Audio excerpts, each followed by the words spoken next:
12 de febrero de 2009. Afueras de Buffalo, Nueva York.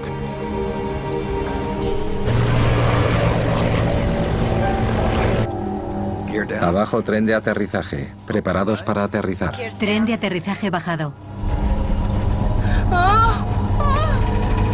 ¡Dios mío! El avión entró en una pérdida aerodinámica. No se recuperó.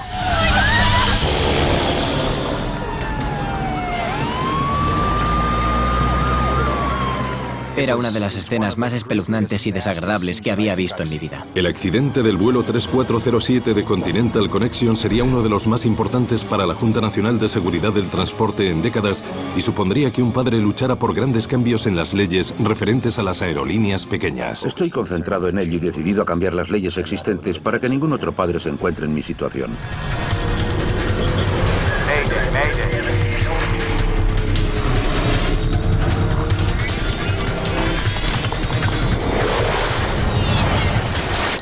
Mayday, catástrofes aéreas. Esta es una historia verdadera. Está basada en informes oficiales y en relatos de testigos. Muertos de cansancio.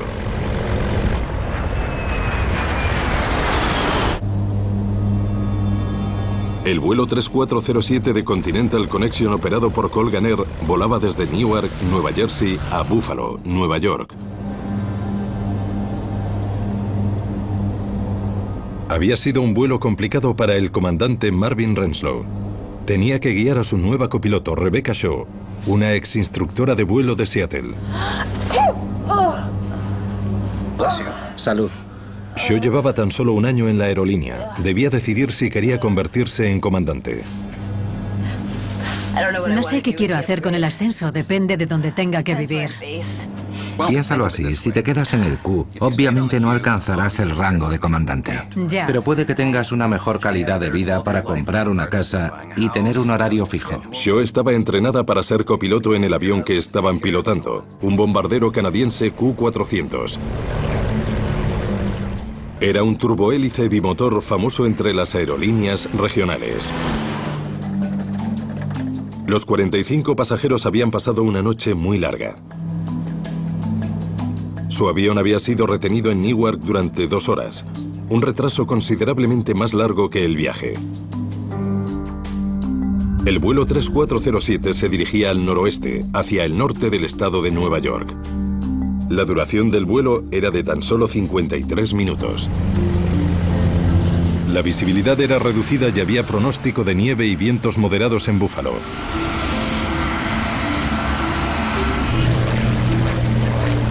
Un poco de agua, por favor. Elise Kausner era alumna de la Escuela de Derecho de Jacksonville. Iba camino de visitar a su familia en Buffalo. Tenía 5 sobrinos y sobrinas en aquel momento. Un par de ellos tenían una comida en el colegio y querían que la tía Ellie fuera su invitada. Cualquier excusa le valía para venir a casa.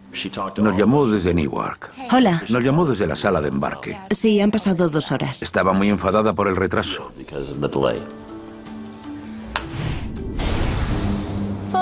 Amigos de la cubierta de vuelo, les habla la copiloto. Parece que estamos a unos 10, quizá 15 minutos de Buffalo. El tiempo en Buffalo está bastante nublado y está nevando un poco. Por favor, permanezcan en sus asientos para que las azafatas puedan preparar la cabina para el aterrizaje. Gracias. Colgan 3407. Desciende y manténgase a 2300. De acuerdo, descendiendo a 2300. Colgan 3407. Realicemos la comprobación de descenso. Podemos realizar la comprobación de aproximación también. Vale. Indicador de errores preparado. Preparado. Flaps de GPWS seleccionados a 15 grados. Los pilotos repasaron una lista de ajustes del avión para continuar su aproximación para el aterrizaje. Transferencia pagada. Sí. Los pasajeros ya podían divisar las luces de las afueras de Buffalo. El Clarence Center está en la ruta de aproximación para el aterrizaje en el aeropuerto de Buffalo.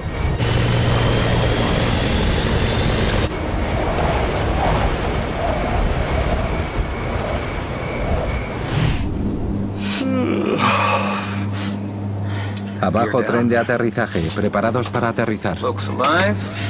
Tren de aterrizaje bajado. Flaps a 15. Al desplegar los flaps, el avión disminuye su velocidad hasta alcanzar la velocidad final de aproximación.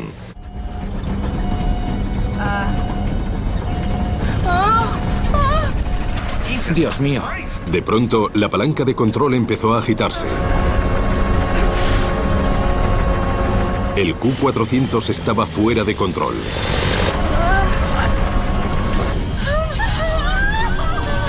El comandante Renslow luchó por mantener su avión en el aire. Dios. Pero parecía moverse por sí solo.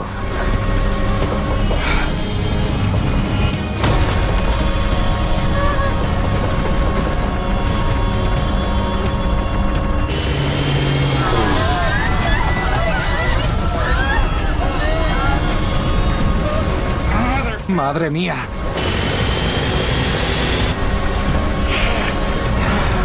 ¿Subo el tren de aterrizaje? Súbelo.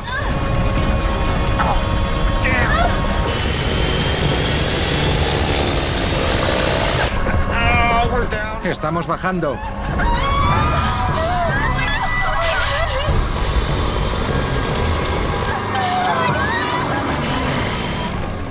El avión se estrelló contra una casa en el 6038 de Long Street.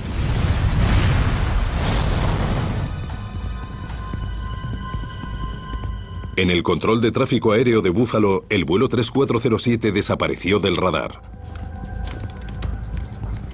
Comprueba el de Colgan Air. Mira si lo tienes tú. ¿Cuáles son sus siglas? Colgan 3407. No, no lo tengo. ¿Ves algo ahí fuera? Nada. Vale.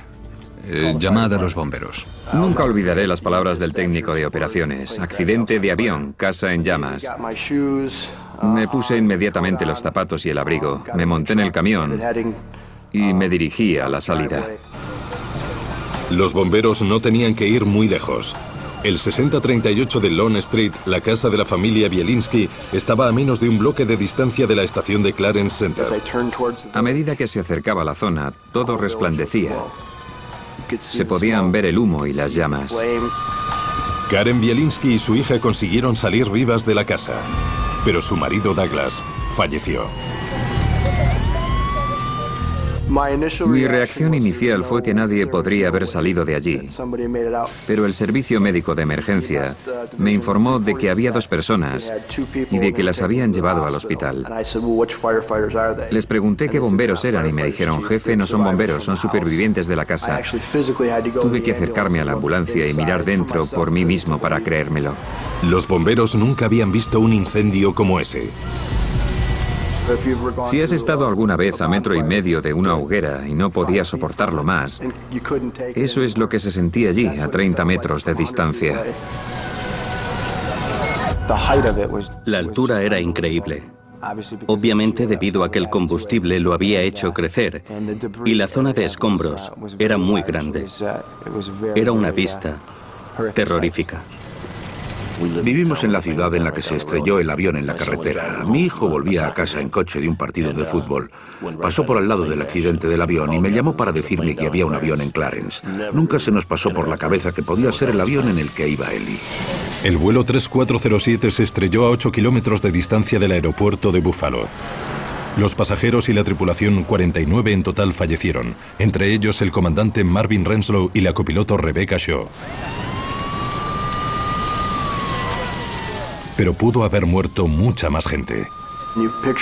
Al ver la casa y el avión encima de la casa, y que ya no había casa ni avión, solo la sección de cola izquierda, te preguntabas cómo pudo haber sucedido eso sin arrasar la zona por completo. La siguiente llamada fue de mi hijo de nuevo, y me dijo que era el avión en el que iba Ellie. Y que no había supervivientes. En ese momento, mi mujer dio un alarido y se tiró al suelo. Chris dijo que nunca había oído a su madre hacer un sonido como ese, y espero que no vuelva a hacerlo.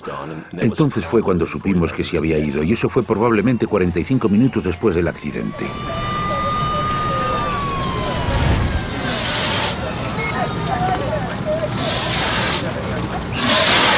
La escena por la mañana era de total devastación. Clint Cruikshanks, desde la Junta Nacional de Seguridad del Transporte, ¿puedo empezar a curiosear? Clint Cruikshanks es uno de los primeros investigadores del caso. Cuando llegamos a la escena aún había fuego. Era de una tubería de gas de la casa que se había roto. Los bomberos apagaban el fuego y volvía a encenderse cada pocos minutos. Era una de las escenas más espeluznantes y desagradables que había visto en mi vida. El avión del vuelo 3407 era relativamente pequeño, pero aún así era el peor accidente de Estados Unidos en más de 7 años. Se convertiría en una de las investigaciones más importantes de la Junta Nacional de Seguridad del Transporte.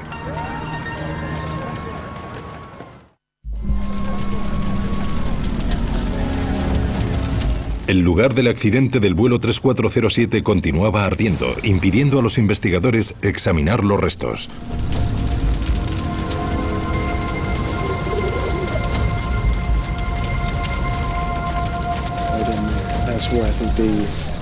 El avión se había estrellado contra una casa y había estado ardiendo durante toda la noche, por lo que casi todos los escombros estaban dentro de la casa. Nuestra preocupación era que estábamos perdiendo pruebas. Eran perecederas y si no podíamos entrar y apagar el incendio, no seríamos capaces de conseguir ni una prueba que pudiera ayudarnos en la investigación. Clint Cruikshanks necesitaba recuperar con urgencia la caja negra, que contenía pistas valiosas sobre el accidente. Sabíamos que la caja negra estaba en la sección de cola del avión. Normalmente los investigadores no se acercan al lugar del accidente si está ardiendo. Pero si no se recuperaban las cajas negras, nunca descubrirían lo que derribó al vuelo 3407. Empezamos a buscar y a investigar entre los escombros y finalmente las encontramos. Vale, probablemente esté aquí. ¿Vale? El panel de acceso está al otro lado, así que vamos a tener que hacer un agujero aquí, ¿de acuerdo? Los bomberos usaron sus hachas. Pudimos hacer un agujero en el lado del fuselaje, entrar, coger la caja negra y sacarla. Así valdrá. Para alivio de todos, la caja negra estaba intacta. Una vez que sacamos la caja negra, la metimos en el avión que la llevaría a Washington DC, a nuestra sede. Ahora los investigadores se enfrentaban a un nuevo obstáculo. Lo poco que quedaba del avión estaba mezclado con restos humanos y escombros de la casa. Estaba todo quemado y metido en el sótano, por lo que habría unos 3 metros de escombros en los que tendríamos que excavar para recuperar el avión completo. Las autoridades se preguntaban cómo podrían rescatar pruebas útiles en ese caos. Recibieron una ayuda inestimable de una fuente un tanto inusual.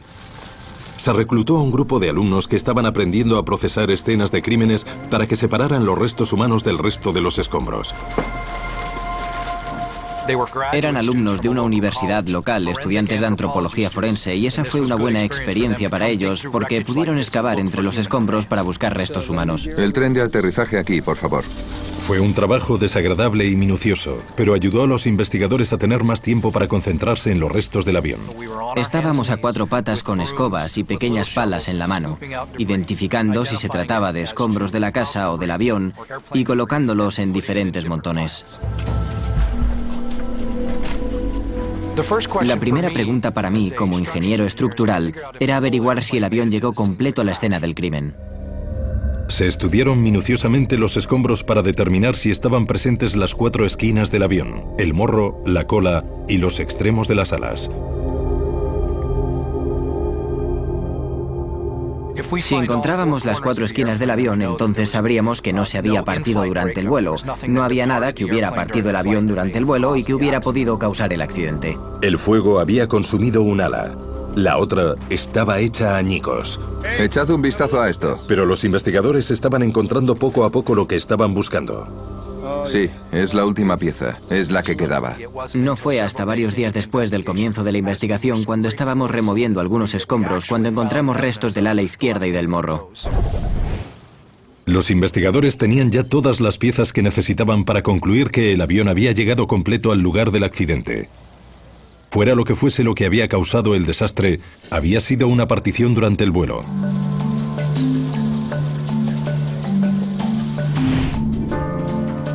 La tragedia del vuelo 3407 se encontraba bajo un intenso escrutinio en las oficinas de la Junta Nacional de Seguridad del Transporte en Washington. Sus trabajadores intentaban determinar si el accidente había sido causado por algún fallo de funcionamiento del avión. Sabíamos que este accidente en concreto había sido un accidente al aterrizar, por lo que queríamos comprobar el rendimiento del avión y también la continuidad del control de vuelo.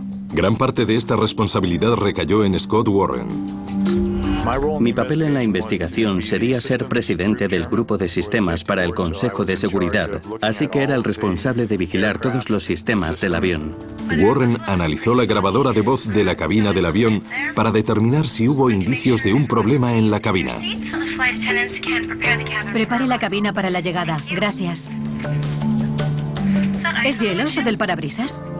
Descubrió que 6 minutos antes del accidente la tripulación del vuelo 3407 había detectado una formación de hielo en el avión. Está en mi lado. ¿En el tuyo no? Sí. Hay mucho hielo. El hielo puede ser una amenaza mortal para un avión. Si un avión tiene hielo, opondrá más resistencia, por lo que requerirá más potencia mantener una velocidad fija. Sí, no había visto tanta desde hacía mucho tiempo en las alas. Hasta el año anterior, Rebecca Shaw no había tenido experiencias con hielo en un avión. Nunca he estado en condiciones con hielo.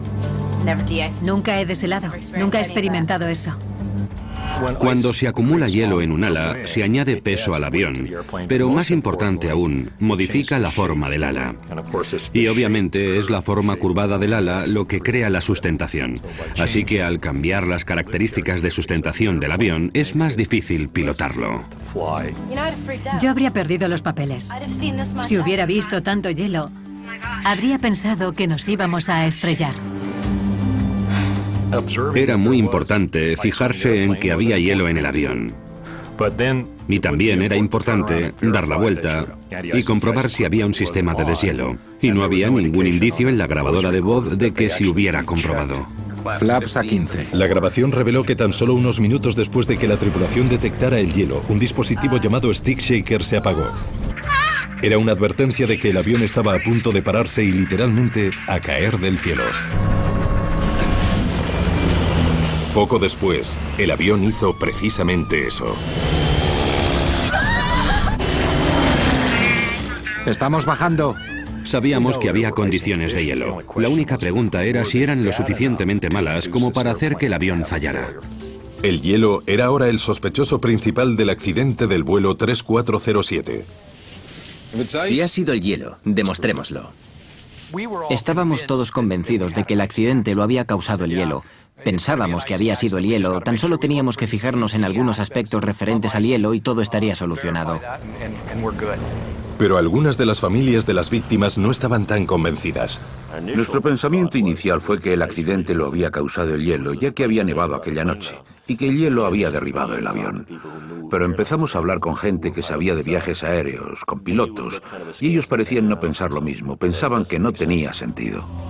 Algunos investigadores compartían la misma sospecha. Scott Warren sabía que un avión como el Q-400 tenía un sofisticado sistema de deshielo. Estaba diseñado para evitar que se formara hielo en las alas y en otras partes críticas del avión. Para evitar las acumulaciones de hielo, el avión tenía un sistema antihielo formado por cámaras neumáticas colocadas a lo largo del frente de las alas. Una serie de válvulas usan aire de los motores para inflar las cámaras y partir el hielo del ala. Esos descongeladores están diseñados para inflarse periódicamente y, al inflarse, rompen el hielo que se ha acumulado en las alas. Warren se preguntaba ahora si la tripulación del vuelo 3407 había encendido su equipo de deshielo. Estudió la información de la otra caja negra del avión, la grabadora de datos de vuelo o FDR. Esta registra el funcionamiento de los sistemas fundamentales del avión, entre ellos el mecanismo de deshielo. Sabíamos por la información de la FDR que la tripulación había encendido el sistema de deshielo, que había estado encendido durante la mayoría del vuelo y que al final del vuelo seguía en la posición de encendido. Ahora Warren tenía que averiguar si el aparato estaba de verdad en funcionamiento. El que la grabadora apuntara que el sistema estaba encendido era un comienzo, pero no se debería creer solamente en una pista. La única forma de saberlo era averiguar lo que quedaba del sistema de deshielo del avión y determinar si estaba activo cuando el avión se precipitó hacia el suelo. El equipo de Clint Cruikshanks buscaba un componente crucial del sistema, las válvulas. Perdonad. Quiero que todos le echéis un vistazo. Dijimos, este es el aspecto que tienen las válvulas de deshielo. Buscad algo como esto. Si podemos encontrar estas válvulas, podremos probarlas y ver si funcionan correctamente. Las válvulas eran muy importantes para nosotros porque eran el componente clave que movía el aire desde los motores en los que se originaba el aire para el sistema de deshielo.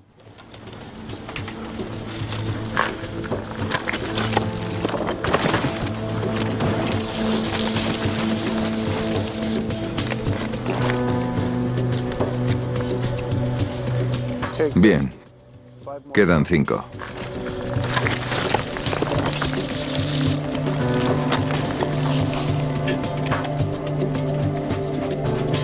Finalmente se recuperaron 5 de las 6 válvulas de deshielo. Algunas estaban quemadas, otras estaban en buen estado. Cogimos esas válvulas y llevamos a cabo tantas pruebas sobre ellas como pudimos, dependiendo de los daños que sufrieran. Nos fijamos en el nivel de conductividad eléctrica y en la presión. Nos fijamos en una gran variedad de cosas, dependiendo de la condición de cada válvula. Por lo que pudimos comprobar, todas las válvulas funcionaban perfectamente. ¿Es hielo eso del parabrisas? Está en mi lado. Ahora los investigadores tenían que considerar la posibilidad Sí, hay mucho hielo. de que hubiera tanto hielo en las alas que el sistema de deshielo no pudiera librarse de él lo suficientemente rápido. Sí, no había visto tanto desde hacía mucho tiempo en las alas. Ya había sucedido antes. En Roselawn, Indiana, un avión francés se estrelló en 1994 tras sufrir una acumulación catastrófica de hielo en el ala.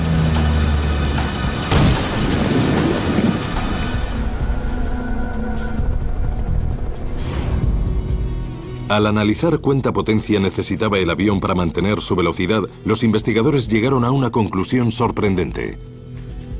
Básicamente el avión volaba como si tuviera una cantidad de hielo muy pequeña, una cantidad de hielo muy manejable. Parece normal. No estaba sobrecargado, no era excesivo. Si el hielo no había derribado el avión, algo tuvo que causar la pérdida. Warren estudió el manual de funcionamiento del Q400 y descubrió la velocidad de pérdida del avión, la velocidad a la que no puede generar más propulsión para permanecer en el aire. Descubrió que el vuelo 3407 operaba a 111 nudos. Comparó entonces la velocidad de pérdida del avión con la velocidad real justo antes de que saltara la advertencia de pérdida. 130 nudos. Bastante por encima de la zona de peligro. Flaps a 15. Cuando se apagó el vibrador de palanca de mando, ¡Dios mío! no estaban necesariamente al borde de la pérdida. Estaban aún a unos 20 nudos de la pérdida. Esta nueva revelación incrementaba el misterio alrededor del vuelo 3407. Si no se había parado, ¿por qué había caído del cielo?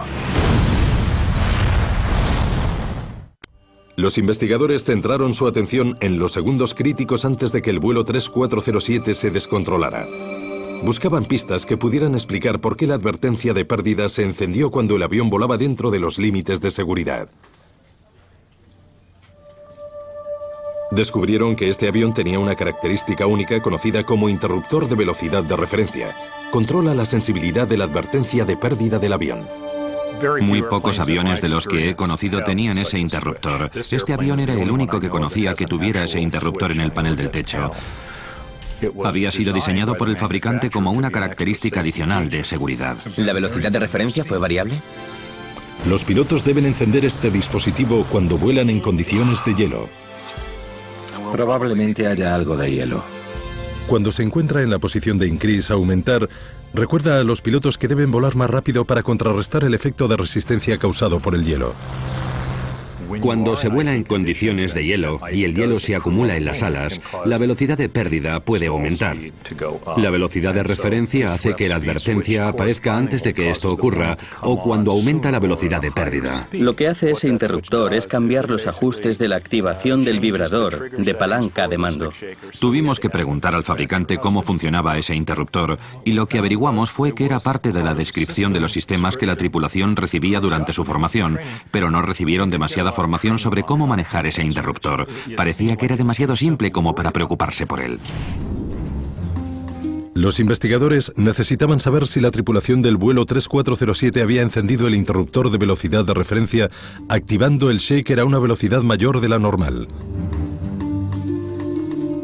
La caja negra del avión no mostraba si el interruptor estaba encendido. Los investigadores debían encontrar otra forma de determinar su posición en el momento del accidente.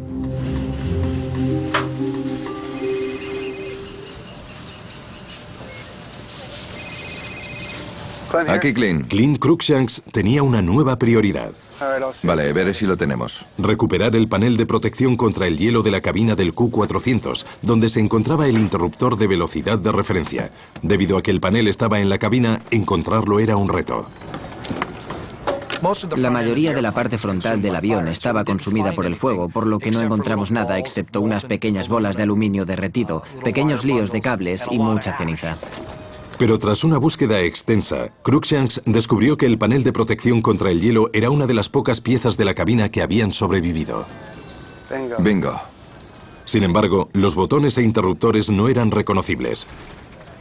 Cruikshanks examinó el panel carbonizado para comprobar la posición del interruptor de velocidad de referencia. Estaba configurado para activar las advertencias de pérdida a una velocidad mayor de la normal. Encontramos el interruptor de velocidad de referencia entre los escombros y estaba en la posición increase. El descubrimiento hizo que surgieran más preguntas. Probablemente haya algo de hielo. La grabadora de voz de cabina indicaba que a medida que Renslow comenzó el descenso hacia Buffalo, ordenó al avión que volara a la velocidad de aproximación normal. Tren de aterrizaje bajado. Pero lo que era extraño es que con el interruptor de velocidad de referencia en posición de encendido, debería haber volado más rápido, ya que el interruptor le habría recordado hacerlo. Entonces, ¿por qué no lo hizo? El ordenador de a bordo advirtió a la tripulación de que volara más rápido según los ajustes que se habían configurado al mostrar un conjunto de barras rojas en el indicador de velocidad. Tendrás mejor calidad de... Estas barras están pensadas para advertir a los pilotos de que la activación del shaker es inminente. Si te fijas en el indicador de velocidad, deberías ser consciente de que el avión está aminorando y de que la advertencia de pérdida podría activarse. ¡Dios mío! Parecía que Renslow y Shaw estaban distraídos. Aún así, podrían haber solucionado la situación fácilmente. Cuando se activó el vibrador de palanca de mando, podrían haber apagado el interruptor o podrían haber inclinado el morro hacia abajo y haber disminuido la velocidad. Estaba claro para los investigadores que el vuelo 3407 no estaba en peligro de pérdida cuando se apagó el stick shaker. Ahora necesitaban saber exactamente lo que ocurrió después de que se activara la advertencia de pérdida. Se construyó una simulación animada del accidente basada en la información de la caja negra del avión. Mirad lo que aparece justo después de que se apague el stick shaker. Ilustraban que justo después de que se activara el stick shaker, el avión se elevó de repente. Esta acción frenó dramáticamente al avión y en este punto se paró. En esencia, el avión entró en una pérdida aerodinámica de la que no se recuperó. Empezó a caer y golpeó el suelo. Los investigadores estaban estupefactos. El vuelo 3407 no estaba en pérdida cuando se apagó el stick shaker, sino que entró en pérdida unos segundos después. Ahora había que analizar minuciosamente las acciones de la tripulación durante ese breve momento. ¿Qué hicieron? Era un misterio. ¿Cómo pudo una tripulación entrenada tomar un avión que no estaba en pérdida y en unos minutos hacer que cayera del cielo? Cuando se da una pérdida sin razón aparente es un misterio. No se espera que una tripulación haga que un vuelo entre en pérdida. La pregunta es, ¿por qué? El objeto de la investigación cambió ahora del avión a la tripulación. Especialmente en sus actuaciones durante los segundos críticos después de que sonara la advertencia de pérdida. Queríamos comprobar si la forma en que pilotaban el avión era la misma en la que se les había entrenado según los procedimientos estándar de vuelo que se reflejan en sus manuales de vuelo. La caja negra del avión retiene información de más de 1000 aspectos diferentes de las operaciones de vuelo del Q400, desde la velocidad y la altitud hasta la posición de los pedales del timón y el acelerador. También graba los movimientos del controlador de vuelo más crítico, la palanca de mando. Los pilotos emplean la palanca de mando para cambiar la posición de los elevadores y de los alerones, que controlan la dirección del avión. La caja negra del avión almacena información no solo sobre la posición de la palanca de mando, sino también sobre cuánta fuerza se aplica sobre ella. La FDR graba cuáles eran las posiciones de control. Tiene sensores dentro de la palanca de control, tiene sensores dentro de la rueda de control. Lo que encontró Scott Warren al analizar la posición de la palanca de control fue asombroso. En respuesta a la activación del stick shaker, el comandante Renslow debería haber empujado la palanca hacia adelante para bajar el morro y ganar velocidad. Pero por alguna razón hizo todo lo contrario. Descubrimos, en lugar de empujarla hacia adelante, que es la respuesta normal a la activación del vibrador de palanca de mando, que la tripulación tiró de la palanca hacia atrás. Esto tuvo el efecto de elevar el morro, causando que la velocidad disminuyera, llevando al avión a una pérdida real. Aparentemente, el comandante Renslow había efectuado erróneamente una de las maniobras más elementales del pilotaje: cómo recuperarse de una pérdida. Por encima de todo, requiere ganar velocidad para salir de la situación. El procedimiento de recuperación es simple y claro. Requiere empujar los controles hacia adelante para proporcionar la máxima potencia. Si el capitán hubiera empujado hacia adelante esos controles de vuelo en algún momento, habría tenido posibilidades de recuperarse rápidamente. De todo esto dedujimos que esta pérdida se pudo haber solucionado varias veces a distintos niveles. No hubo razón para que el avión cayera. Los investigadores descubrieron también que al ayudar a Renslow en la crisis, la copiloto Shaw empeoró las cosas involuntariamente. Voy a subir los flaps. Replegó los flaps, reduciendo la cantidad de empuje a medida que el avión luchaba por mantenerse en el aire. Si la copiloto hubiera dicho simplemente estamos en pérdida, aumenta la potencia, levanta el morro, el avión habría podido recuperarse. Desde el punto de vista humano, es triste reconocer que ocurran este tipo de cosas y que de ellas pueda surgir una tragedia. Se concluyó que el fallo del comandante Renslow para responder adecuadamente a la advertencia de pérdida fue la causa principal del vuelo 3407. Como el asunto era ahora un error del piloto y no un fallo mecánico, entró en escena el investigador de factores humanos Evan Byrne. Su primera pregunta: ¿por qué no se habían dado cuenta antes Renslow o Shaw de que la velocidad era demasiado baja para condiciones de hielo? En este caso, podemos fijarnos en el hecho de que había indicios claros y evidentes de que la velocidad se estaba deteriorando, que el comandante no captó. Byrne escuchó la grabadora de voz de la cabina para intentar entender qué podría haberle llevado a ese descuido. Eso es. Podrías estar en casa para cuidar a tu marido y todo eso. Descubrió que la tripulación había estado hablando durante el vuelo. La conversación continuó durante la aproximación para el aterrizaje. Es una violación de la regla conocida como cabina estéril que prohíbe conversaciones no esenciales en las fases críticas del vuelo. Dijo, sí, te van a ascender en 6 meses y bla, bla, bla, bla. Simplemente prohíbe conversaciones no relacionadas con la operación del vuelo. Realicemos la comprobación de descenso. Podemos realizar la comprobación de aproximación también. Vale, indicador de errores preparado. Byrne también descubrió que debido a la charla en la cabina, la tripulación comprobó las informaciones críticas tarde. Transferencia de combustible apagada. Presión hidráulica y cantidad. Distraída, la tripulación probablemente no vio que la barra roja indicaba que estaban volando demasiado despacio para las condiciones para las que se había configurado el avión. Apagada. Comprobación de aproximación completa. Allá vamos.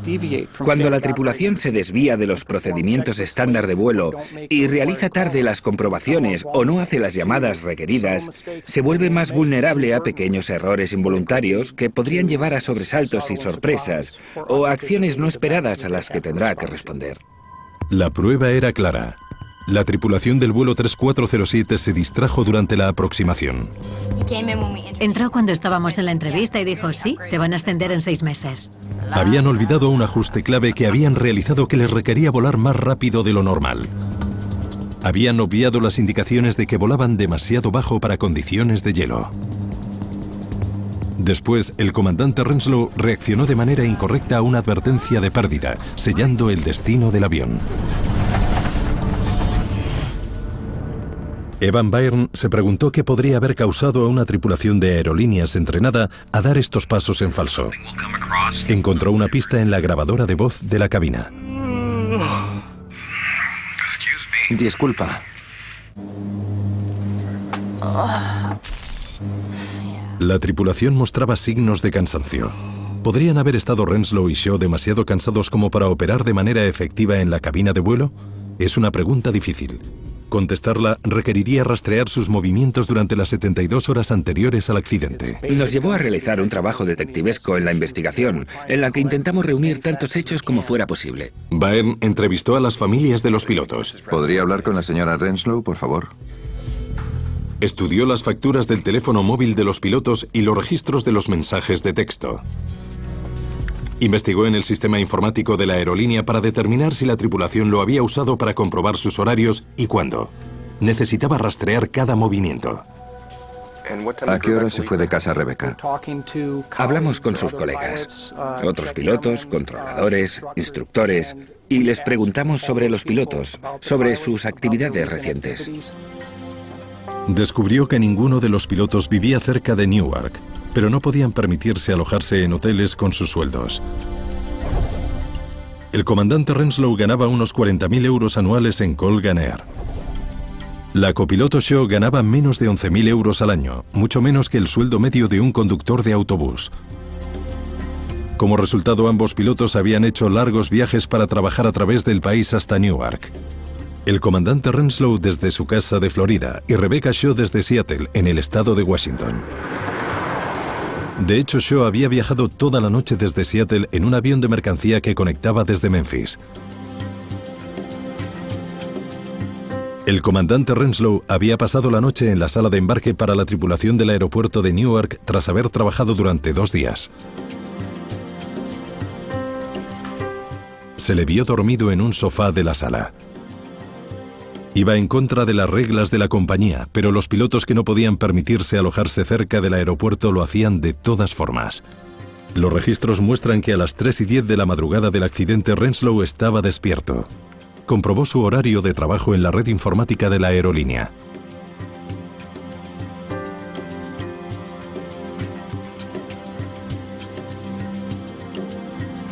Próxima parada, Búfalo. A las 7:29 de la mañana, Rebecca Shaw envió un mensaje de texto a su marido diciéndole que había llegado bien a Newark. Hola, cariño, soy yo. Los registros del teléfono indican que más tarde de madrugada el comandante Renslow habló por teléfono varias veces. Rebecca Shaw, por su parte, se echó una siesta para recuperar algo del sueño que había perdido volando la noche anterior. No fue suficiente. Finalmente concluimos que era probable que ambos miembros de la tripulación experimentaran algunos efectos de cansancio en el momento del accidente. Su trabajo era vigilar la velocidad. Su trabajo era vigilar el tablero de control. Y a mi modo de ver, estaba cansada hasta el punto de que lo tenía delante, pero no era capaz de hacer nada. Y él tampoco. Él no debió haber pilotado el avión. La revelación llevó a John Kausner a convertirse en un feroz defensor de cambios en la industria. Sembró la concienciación entre los legisladores y el público sobre la necesidad de mejorar las regulaciones sobre los pilotos de las aerolíneas regionales. Apoyamos a las familias del 3407 y su lucha por la seguridad en la aviación. Estos representantes, congresistas y senadores han hecho esto por nosotros y estamos muy agradecidos. Llevó su lucha hasta Washington, D.C. Necesitábamos hacer algo, así que empezamos a defenderlo en Washington una vez por semana o cada 2 semanas. Viajamos allí innumerables veces y las familias se involucraron. Todos acudimos a las vistas y comenzamos a demostrar lo que podíamos hacer. El accidente del vuelo 3407 centró la atención del mundo en un problema de seguridad creciente. Los familiares de aquellos que fallecieron ayudarían a eliminar esa amenaza. El accidente del vuelo 3407 sacó a la luz las deficiencias de las aerolíneas regionales. Estas aerolíneas pequeñas realizaban la mitad de los vuelos de pasajeros al día en Estados Unidos. Sus pilotos eran por lo general más jóvenes, menos experimentados, ganaban menos y trabajaban más horas.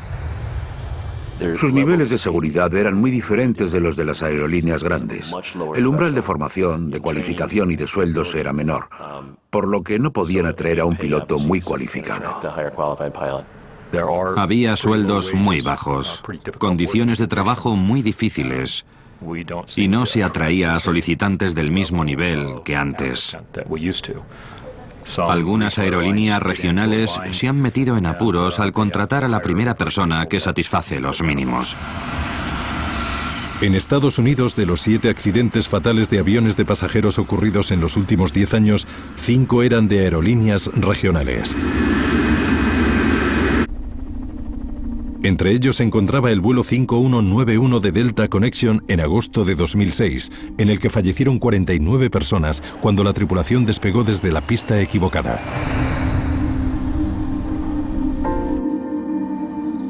La campaña de John Kausner para cambiar las leyes referentes a los pilotos ha valido la pena. Confiábamos en su apoyo, necesitábamos su apoyo. Ustedes nos han ayudado, todos nosotros queremos darles las gracias. 1 año y medio después del accidente, bajo la presión de Kausner y otros familiares de las víctimas, el Senado de Estados Unidos aprobó un proyecto de ley que endurecía los requerimientos de formación y forzaba a la Administración Federal de Aviación, la FAA, a concretar nuevas normas concernientes al descanso de los pilotos. Los estudios sobre el problema del cansancio de los pilotos están aún en proceso. En la Universidad de Iowa, los investigadores están desarrollando un sistema que podría ayudar a los pilotos a resistir el cansancio, a comprometerse con la tarea crítica del pilotaje y a prevenir futuras tragedias como la del vuelo 3407. Thomas Snell es un ingeniero de factores humanos. Empleamos un número de sensores neurocognitivos y fisiológicos que aplicamos a los sujetos en pilotos a los que invitamos a nuestros estudios. Este de aquí, el 114, no va pegado.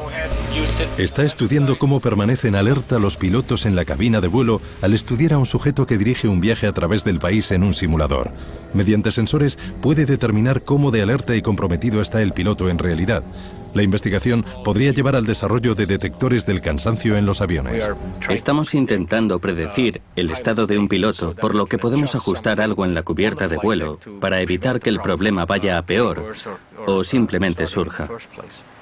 Monitorizamos la actividad cerebral, la actividad de movimiento de los ojos, del corazón, hacemos electrocardiogramas y controlamos la respiración y otros parámetros en nuestro esfuerzo por averiguar cuál es el estado del piloto.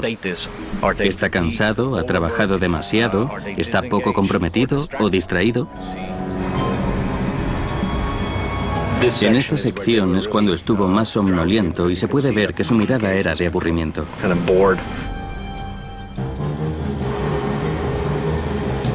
Snell configura el simulador de vuelo para que desencadene un gran fallo del sistema en la cabina.